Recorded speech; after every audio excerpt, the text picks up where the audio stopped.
Бақара сүресі 30 және 37 аяттар. Кезінде Раббың періштелерге: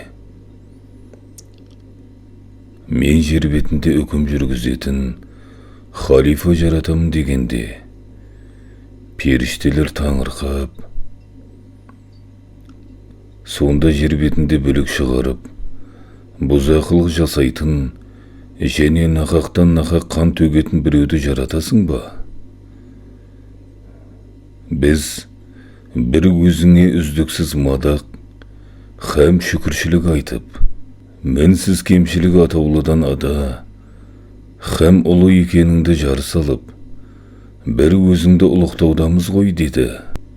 Сонда Алла оларға: расында мен сендер білмейтін қаншама жайттың қыр-сыры мен хикметін білемін деді. Халифа жаратушының жер бетіндегі өкілі, яғни жер бетінде Алланың атымен үкім жүргізетін, жер бетін көркейтетін ерекше жаратылыс. Әрі адамзаттың өзге жаратылыстардан үстемдігі мен жердегі Алланың өкілі болуының хикметін ұғындыру үшін адамға барлық нәрсенің атауын мән-мағынасымен қоса үйретті.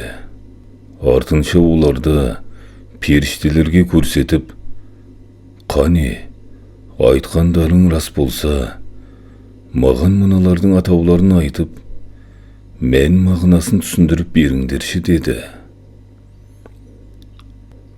Сонда періштелер өздерінің шарасыздығын мойындап: сен мінсізсің, ұлысың. Біз өзің үйреткеннен басқаны білмейміз. Шүбәсіз, сен барлық нәрсені толық білетін шексіз ілім иесісің. Әр ісің мен әрбір үкіміңде талай хикмет болған асқан даналық иесісің деді. Сонда Алла адам баласын ардақты, абзал етіп жаратқанын паш ету үшін: уа адам, оларға мыналардың атауын айтып, мән-мағынасын түсіндіріп бер деп бұйырды.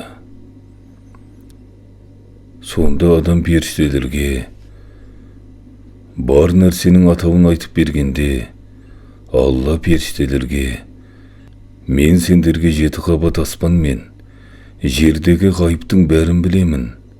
Сондай-ақ сендердің нені жария етіп, нені іштеріңе бүгіп, жасырып жүргендеріңді де жақсы білемін деп айтпап па едім деді.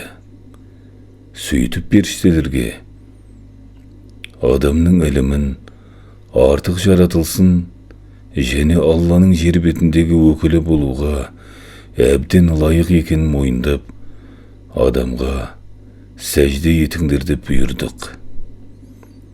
Олар сол мезетте тегіс сәжде етті. Алайда Ібліс тәкаппарлық танытып, сәжде етуден бас тартты.